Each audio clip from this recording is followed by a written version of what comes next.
In the last lecture we have discussed type of fibers in short. क्या क्या थे? Natural fibres and man made fibre. Natural में थे plant, इसमें specially cotton आ गया, ठीक है. हाँ जी. एनिमल जिसमें सिल्क आ गया, मिनरल जिसमें कार्बन वगैरह आ गया. ऐसे ही फिर मैन मेड थे, दो में थे regenerated fibre and synthetic fibre. Regenerated में सबसे इंपॉर्टेंट था विस्कोस, जो कि यूकेलिप्टस ट्री से लेते हैं और उसके बाद में बनाते हैं. इसके बाद में था सिंथेटिक. सिंथेटिक में है पॉलिएस्टर, एक्रिलिक और नायलॉन, सबसे इंपॉर्टेंट. और आजकल जो चल रहा हुआ है स्पेंडेक्स और लाइक्रा, जो स्ट्रेच करता है. अब इनकी प्रॉपर्टीज हम स्टडी करेंगे. तो नेचुरल फाइबर्स में क्या क्या करेंगे और मैन मेड में क्या क्या करेंगे. बेसिकली अभी नेचुरल फाइबर की बात करेंगे. मैन मेड में एक प्रॉपर्टी, इसके नेचुरल के अंदर वेस्ट होता है कोई ना कोई किसी तरह का. मैन मेड साफ सुथरे उसमें बनता है केमिकल से, तो इसमें कोई वेस्ट नहीं होता. Point number 1. पॉइंट नंबर 2, इसका मैन्युफैक्चरिंग एक प्रोसेस होता है. भाई सिंथेटिक है, ऐसे चलाया इस तरह से, this chemical is added with this chemical, monomer is made polymer, then many polymers they make a crystalline or amorphous region to make a filament or fiber. तो यहाँ पर वो प्रोसेस डिस्कस करेंगे. यहाँ वो प्रोसेस की जरूरत नहीं है. करीब करीब इसकी फाइबर की लेंथ जो चाहिए, फाइननेस जो चाहिए, वो हमारी मर्जी है, हम कितने ही बना लें. जैसे जैसे जिस तरह से निकालेंगे किसी पोर में से, जितने साइज का चाहिए उतने साइज का पोर ले लो और जितनी लेंथ चाहिए उतना कटिंग कर लो. तो ये एक बेसिक डिफरेंस है. Here we will be having certain percentage of waste. यहाँ नहीं है. ये ऑलरेडी कहीं ना कहीं प्रिपेयर्ड है, चाहे एनिमल के हेयर में प्रिपेयर्ड है, चाहे कॉटन की सीड या स्टेम में, जूट वगैरह में प्रिपेयर्ड है, चाहे ये ऑलरेडी ये नेचर के अंदर है. इसके बाद इसकी प्रॉपर्टीज ही स्टडी करते हैं, तो उसमें एक प्रोसेस ज्यादा आएगा मैनेजमेंट में. अब क्या क्या चीज स्टडी करेंगे ये आज डिस्कस करेंगे. Properties of textile fibre we will be studying. But obvious there will be two types of properties, physical and chemical properties. तो फिजिकल क्या है? सबसे पहले तो फाइबर को लेंगे. तो फाइबर कैसा दिखता है? सबसे इंपॉर्टेंट पहला पॉइंट है अपीयरेंस. तो क्या क्या देखेंगे उसमें? माइक्रोस्कोप के नीचे हम we can see the fibre. तो उसे देखेंगे तो is when, ठीक है, when it is made to expand say 100 times, then how its structure looks. फिर fibre if it is cut, यहां से काट दिया तो उसका क्रॉस सेक्शनल व्यू कैसा नजर आएगा, that is there. ठीक है, माइक्रोस्कोपिक स्ट्रक्चर में लंबाई में कैसा आएगा, विड्थ में कैसा आएगा, क्रॉस सेक्शन में. तो पहले तो हम ये देखेंगे. उसके बाद में इसके अंदर जो भी केमिकल है, कोई स्ट्रक्चर है जो पॉलीमर बनता है, उसको देखेंगे. वो केमिकल स्ट्रक्चर है, यानी एक केमिकल फॉर्मूला कार्बन के साथ में है या किसी और में, सेल्यूलोज है, प्रोटीन है, क्या चीज है. तो दो चीजें हैं, फिजिकल अपीयरेंस, माइक्रोस्कोपिक. माइक्रोस्कोप में जैसे दिखता है, काटने के बाद में क्रॉस सेक्शन में. फिर उसका केमिकल स्ट्रक्चर.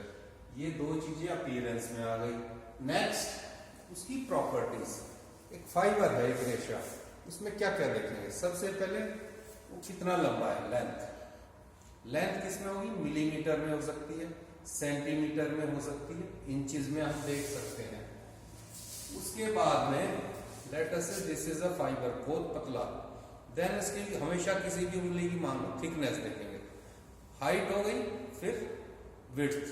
तो विड्थ मींस फाइननेस, तो हम देखेंगे फाइननेस. सेकंड फाइननेस है माइक्रो ग्राम, वो सॉरी माइक्रोमीटर में, यानी 10⁻⁻⁻6 मीटर्स, यानी 10⁻⁻³ मिलीमीटर्स में. ठीक है. फिर उसके बाद में उसमें जान है नहीं है, वो खींच सकता है, स्ट्रेंथ कितनी है, that we call as tenacity normally, but in layman terms it is called as strength. तो ये तो इसमें आ गए. अब स्ट्रेंथ और टेंसिटी किसमें? मैकेनिकल प्रॉपर्टी है. मैकेनिकल मतलब जो स्टडी की जा सके. देखो, तो ये है प्रॉपर्टीज. क्रॉस सेक्शनल शेप आ गई, कॉटन की, ये ऐसे लिखा हुआ है। फिर उसका लेंथ आ गई, लेंथ फाइबर की कम से कम 6 mm होनी चाहिए, ठीक है, 5 mm या 6 mm, आधा जो है कह लो सेंटीमीटर। फाइननेस आ गया, उसके बाद में ये फाइननेस दे दिया भाई, मोटा फाइबर है नेचुरल में तो 700 टाइम्स करीब करीब लेंथ वर्सेस फाइननेस रेशियो होगी। अगर वो पतला फाइबर है तो 5000:1 रेशियो होगी कॉटन के अंदर। अब आ गया स्ट्रेंथ, जो हम बात कर रहे थे, ये स्ट्रेंथ और डेंसिटी। स्ट्रेंथ किसमें मेजर करेंगे? It is called as tensile strength, ठीक है। It is measured in grams per denier. Denier is fineness, fineness का है बाद में बताएंगे। तो एक फाइननेस की प्रॉपर्टी पकड़ ली हमने कि मान लो सपोज करो इसको पकड़ लिया हमने पर mm, 1 mm में कितना स्ट्रेंथ वो वाला फाइबर अडॉप्ट कर सकता है, तो ग्राम्स में। तो एक डेनियर के अंदर, एक डेनियर फाइननेस का फाइबर कितने ग्राम का वेट उठा सकता है? फाइबर बिल्कुल पतला होता है, अभी दिखाएंगे कोई ना कोई फाइबर कैसा होता है। बिल्कुल धागा ही बिल्कुल पतला होता है, देखा होगा तुमने शर्ट का, उस धागे के अंदर 100 फाइबर होते हैं, 100, 110, 120। तो आप इससे इमेजिन कर लो फाइबर कितना छोटा होता है, ठीक है। तो strength we measure in gram पर डेनियर, वहां लिख लेना ग्राम पर डेनियर, हमेशा के लिखना उसके बाद में नेक्स्ट 4th प्रॉपर्टी है, उसमें वेट कितना है, स्पेसिफिक ग्रेविटी। जैसे डेंसिटी दूध का, पानी के ऊपर कोई चीज तैरती है, पानी में कोई डूब जाती है, डेंसिटी ज्यादा है तो डूब जाती है, ठीक है। तो डेंसिटी और स्पेसिफिक ग्रेविटी ये किसमें मेजर करते हैं?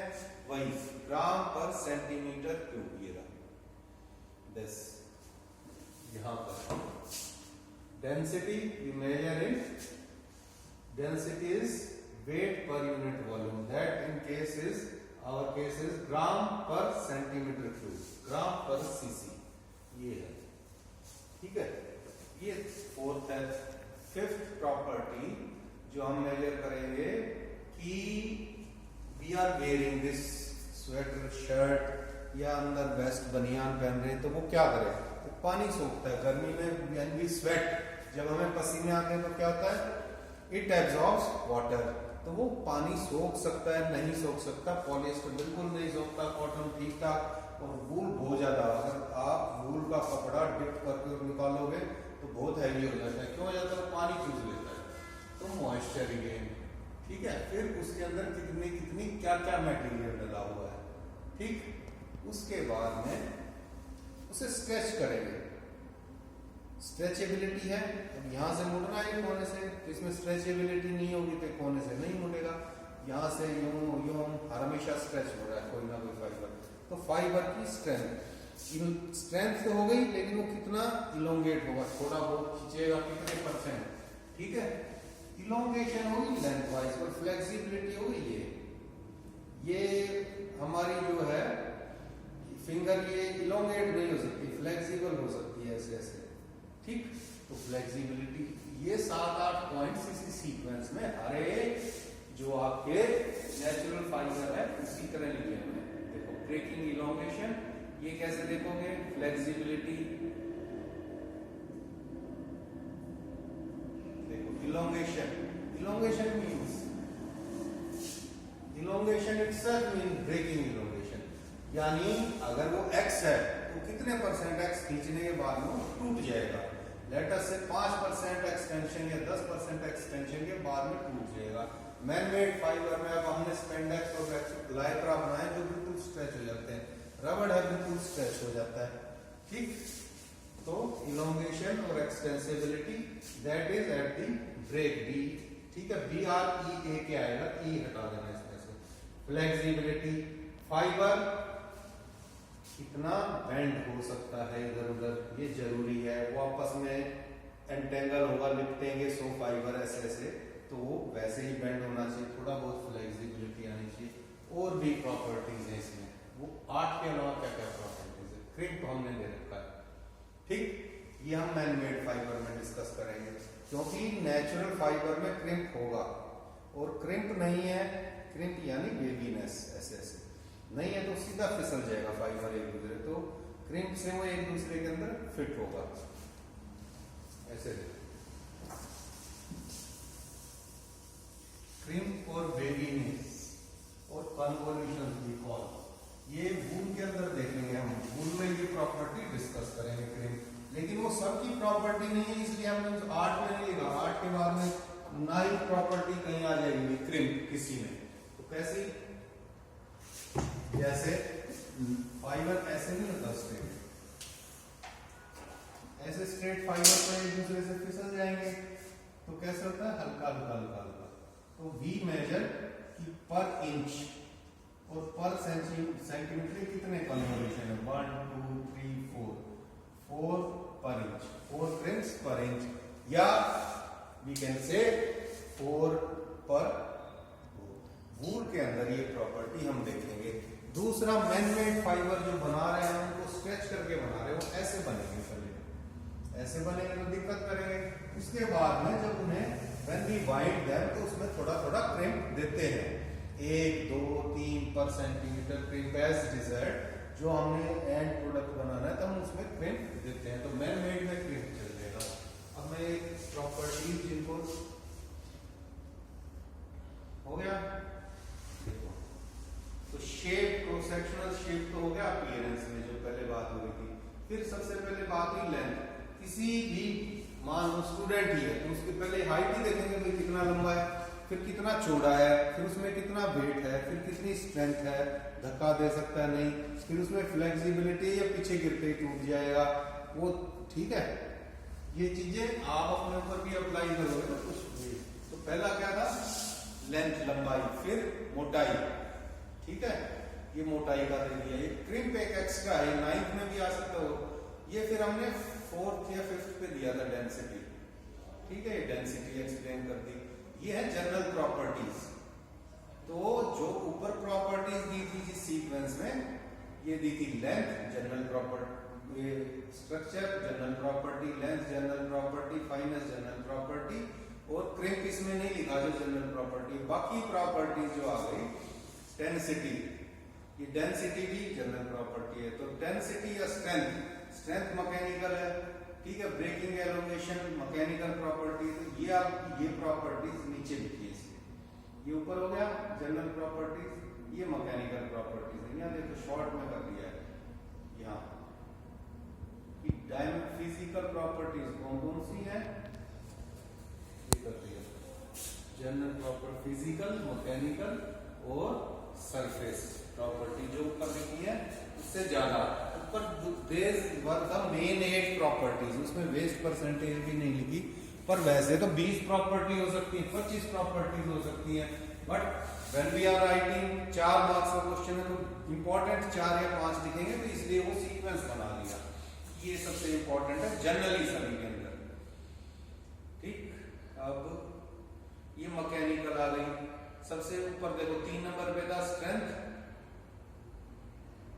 उसमें पहले में स्ट्रेंथ था, फिर 5th 6th पे इलोंगेशन था, इलोंगेशन के नीचे फ्लेक्सिबिलिटी था, स्ट्रेंथ वहां था, इलोंगेशन और फ्लेक्सिबिलिटी था, फ्लेक्सिबिलिटी से अपोजिट क्या था, रिजिडिटी, अकड़, रिजिड होना, और एक होता है ये तो स्ट्रेच किया, स्ट्रेच करने के बाद में टूट गया, और टूटने से पहले जरूरी थोड़ी हमने तोड़ना है ये फाइबर, लेकिन वो स्ट्रेच किया, क्या वो वापस अपनी पोजीशन में आता है, दैट इज इलास्टिसिटी।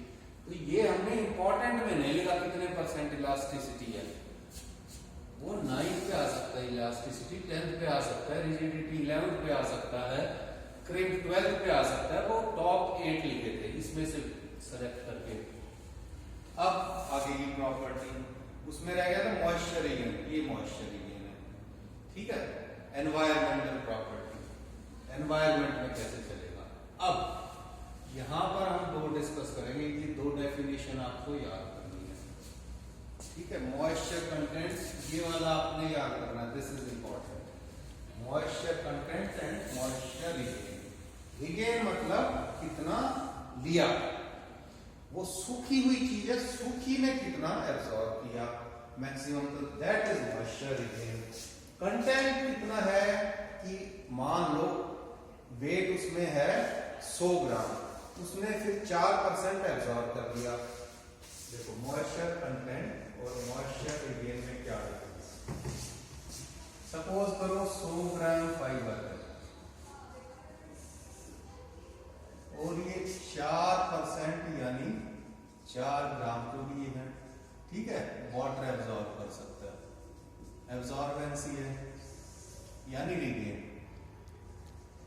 अब रिगेन कितना कर सकता है, 100 पे 4 रिगेन यानी 100 पे उसने रिगेन किया 4%। और उसके अंदर कंटेंट कितना है, यानी टोटल 100 प्लस 4 ग्राम, 104 ग्राम है। ये तो हो गया वेट ऑफ फाइबर और ये वाटर का, तो टोटल कितना वेट हुआ 104। 104 ग्राम के अंदर कितना है, 4 ग्राम पानी है। इसमें कितना था, 100 ग्राम के अंदर 4 ग्राम पानी ये एब्जॉर्ब कर सकता है, इसके अंदर ऑलरेडी है, ठीक है। 104 ग्राम में 4 ग्राम पानी है, 1 ग्राम में 4/104 है और 100 ग्राम यानी परसेंटेज में ये है। तो फॉर्मूला क्या बना, वाटर जो उसके अंदर है ऑलरेडी अपॉन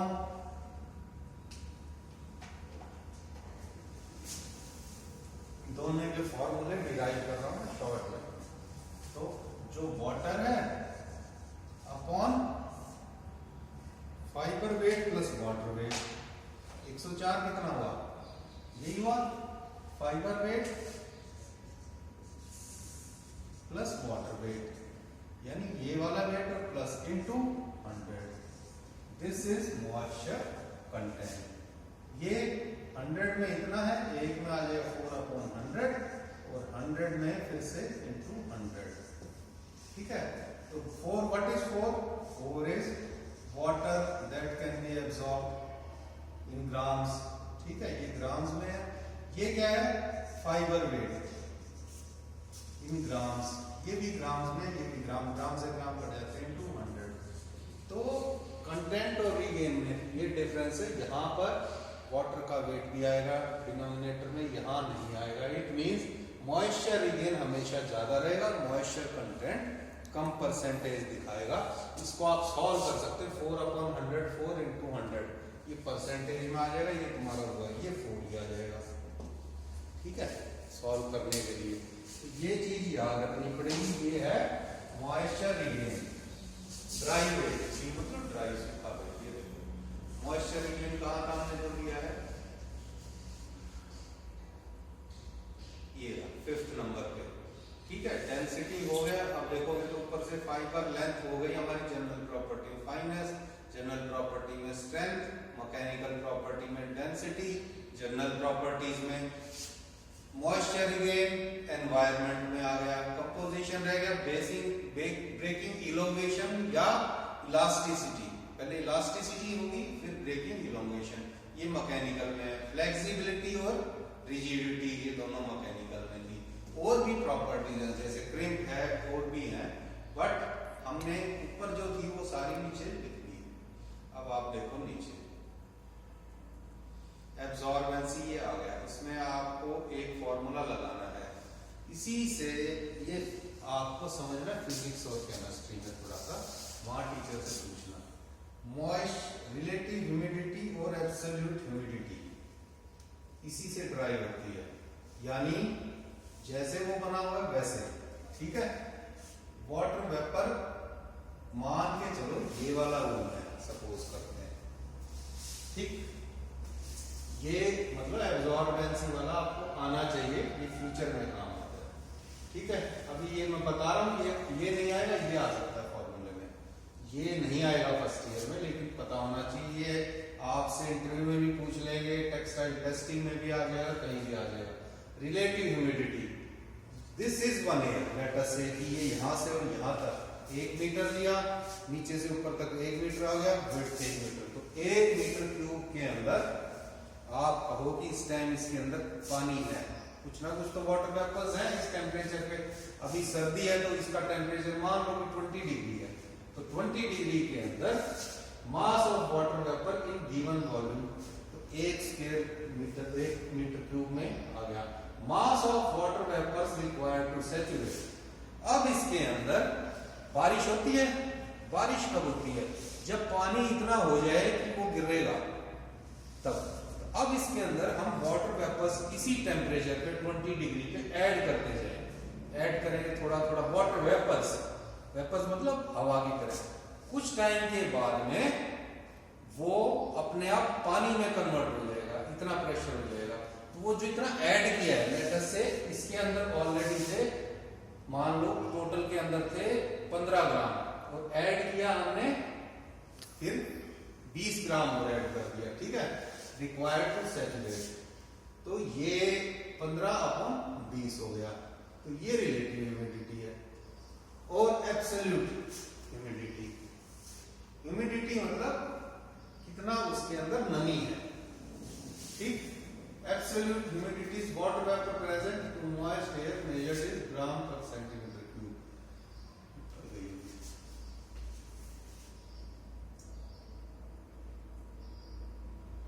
एब्सोल्यूट मींस जो 15 थी इसके अंदर वो दैट वाज एब्सोल्यूट, ठीक है। इसके अंदर कितनी है, और इसको बिल्कुल वो करने के लिए अब इसमें क्या होता है ह्यूमिडिटी में, जैसे जैसे अगर टेम्परेचर बढ़ा दोगे तो मॉइस्चर एडजस्ट करना इजी हो जाएगा। ये काम और हो सकता है 20 डिग्री को अगर 10 डिग्री पे ले जाओगे, यही पानी टपकने लग जाएगा। जैसे सर्दियों के अंदर क्या होता है, ओस टपकने लग जाती है, वो कैसे कर सकती है?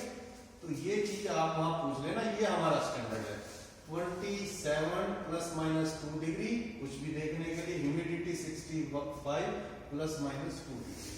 ये हमारी है केमिकल प्रॉपर्टीज, अगली बार में हम डिस्कस करेंगे, ठीक है। अभी और दिखाते हैं कुछ प्रॉपर्टी। यूनिफॉर्मिटी यानी फाइबर यूनिफॉर्म होना चाहिए, बिल्कुल बराबर, जितना यूनिफॉर्म होगा ऊपर से मोटा पतला नहीं होगा उतना ही अच्छा लुक आएगी। प्लास्टिसिटी, प्लास्टिक इफेक्ट, उसके अंदर जो है वो गर्म कितना हो सकता है, गर्म होने के बाद वो जल जाएगा या पिघल जाएगा। रेजिलियंस, ठीक है, ये और प्रॉपर्टीज हैं। रिकवरी, पिलो आजकल आते हैं फाइबर के, उसे दबाओगे दब जाएगा, फिर से खुल जाएगा, वापस खुलने की कैपेसिटी। इलेक्ट्रिक रेजिस्टेंस, अब सर्दियों में हाथ लगाते हो, कपड़े को यूं झटकाते हो स्वेटर को, तो उसमें क्या आता है, चिंगारियां आती हैं, स्टैटिक चार्जेस। ये और प्रॉपर्टीज हैं। इफ यू टोटल इट, ये 15, 20, 25 प्रॉपर्टी बन जाएंगी। बट वी हैव डिस्कस्ड कि हमने लिखा फिजिकल प्रॉपर्टी 8 लिख दी, एक तो और हो सकती है, हर एक में अलग अलग होगी। किसी में वेस्ट आ जाएगा, किसी में क्रिम्प आ जाएगा। जिस प्रॉपर्टी का जो यूज होगा वो हम लिख देंगे।